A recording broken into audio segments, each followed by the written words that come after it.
Yo, what's going on people? It's your boy Huncho, back at you again with another video. And so for this next one we've got to head over to Moss Side, Manchester, where two rival gangs have been warring it out with each other, and as a result of this feud, it's recently seen the death of a teenager. The two gangs we'll be taking a look at today are the Rusholme Crips and the AO or Active Only gang. The Rusholme Crips are believed to have been an offshoot of the notorious crime group, the Gooch Close gang, whilst AO on the other hand are thought to have been an offshoot of the Moss Side Bloods. For anyone wondering, the Gooch gang and Moss Side Bloods had their rivalries back in the day with each other, and so it seems as if the younger splintered gangs have continued this beef all the way until pretty much today, where it's still believed to be fairly active. But this story takes place last year on the 26th of July 2020, and around 7:15 PM, emergency services would be called to Hembury Street in Moss Side to reports of a disturbance. When they arrived, they found 17-year-old Mohamoud Mohamed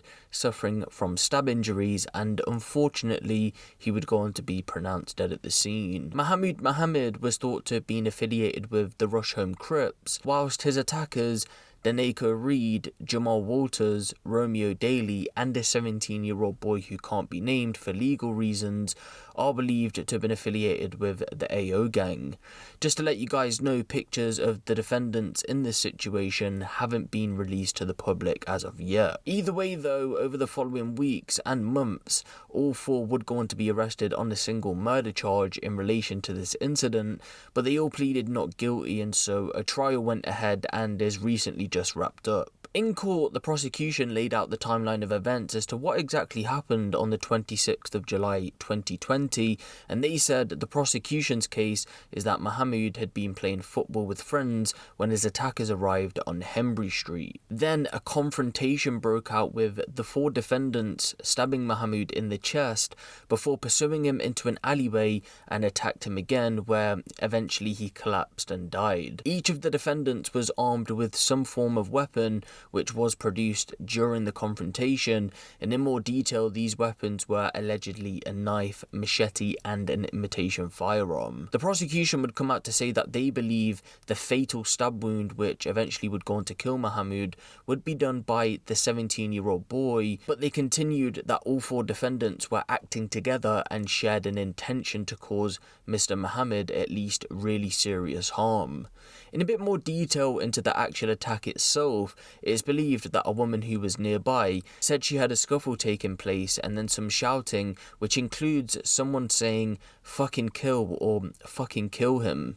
She then phoned the police, and while she was on hold, she heard a quote agonizing scream as if someone had just been badly hurt. When emergency services eventually arrived, it was believed Mohamoud suffered stab injuries to his face and chest, and he would go on to be pronounced dead at 8:09 PM. The prosecution told the court the motive and background to this killing was a gangland dispute, Mr. Mohamed and the defendants having affiliation to rival urban gangs. Again, the gangs involved in this situation were believed to have been the Rusholme Crips versus AO, but even though AO don't have any mention of Bloods in their name anymore, it is believed that they still flag red, whilst the Rusholme Crips of course flag blue. The court was shown pictures of the defendants wearing distinctive red bandanas and making AO gang signs, which showed their affiliation with the gang. Talking more about the gangs in court, it was heard that these offshoot gangs had actually been in a feud for years previously, which believe it or not resulted in the death of another teenager in the same area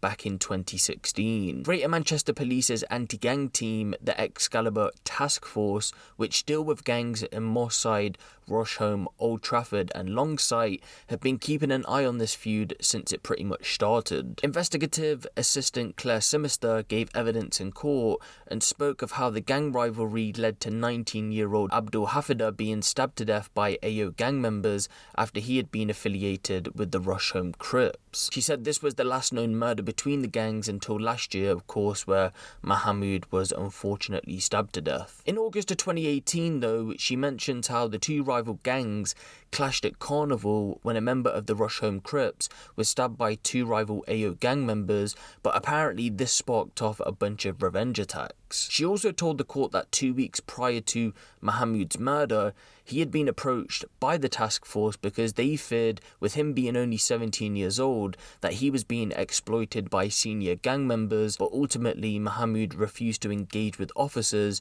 and apparently he played down the risk of this actually happening. It's believed he had regularly been seen with other Crips in gang hotspots around Moss Side and Rusholme, and was said to always have been polite to police officers when they spoke with him. The jury would go on to be told of information that police recovered of Mohamoud's mobile phone, and on the 24th of June, near enough 1 month prior to his murder, he had googled the phrase "is getting murdered a martyr death," and then on the 5th of July, he'd also searched up the phrase "stabbing Moss Side." The court was also shown pictures of Mohamoud wearing a blue bandana and making Crip gang signs. Police also collected data which was found on Daneko Reed's mobile phone, which the prosecution say show clear evidence that Mohamoud was a specific target of the gang. You see, 2 weeks prior to Mohamoud's murder, AO gang members would go on to rap about targeting Mohamoud. Extracts from the song would go, "I swear that's Mo, let's kill him, kill him. I'll back my blade and drill him, drill him. Every day I'm out for the killing. Mohamoud was known to people as Schizo, Squeezo, or SQ, and after his murder, songs would be made about his death. These lyrics would include "Dip, dip, dip, shoulda wore that vest, Mo got, his life got tech," and Squeezer thought he was bad and got himself packed, put in a grinder. A video was also created days after Mohamoud's death, which features the face of Mohamoud and Abdul with a cannabis spliff, and in this video, rap music is being performed over it. Daneko's phone also had internet search terms for hunting knife, Rambos, and Rambo knife 3 days prior to Mohamoud's death. It's also believed he had accessed the local Manchester Evening News website 13 times between July 26th and July 31st, and the prosecution said that every viewing was related to reports about the death of Mohamoud. He'd also searched, quote, "What's a Section 18? What's the longest you can be wanted for? And least amount of time you'll get in jail for a murder." In defense of the defendants, though, it was claimed that this was a case of self-defense, and although yes, they had been carrying weapons on that day, ultimately it did fall down to a case of self-defense.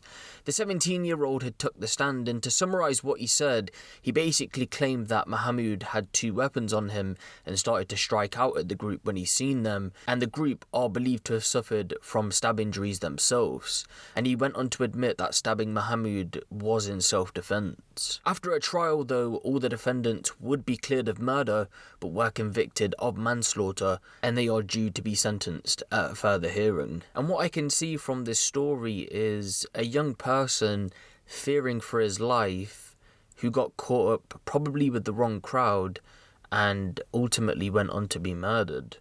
We seen from his internet search that he was searching up certain things surrounding death, and for a 17-year-old to be searching for things like that isn't a normal thing for a teenager to be doing. But I do want to take this time out just to say rest in peace to Mohamoud, and I do want to send my condolences out to his family and friends who have been affected by his death.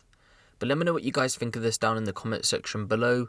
Give the video a little like, and if you want the latest drill, street and music news out of the UK, be sure to hit the subscribe button and the notification bell. It's been your boy Huncho, and I'm out.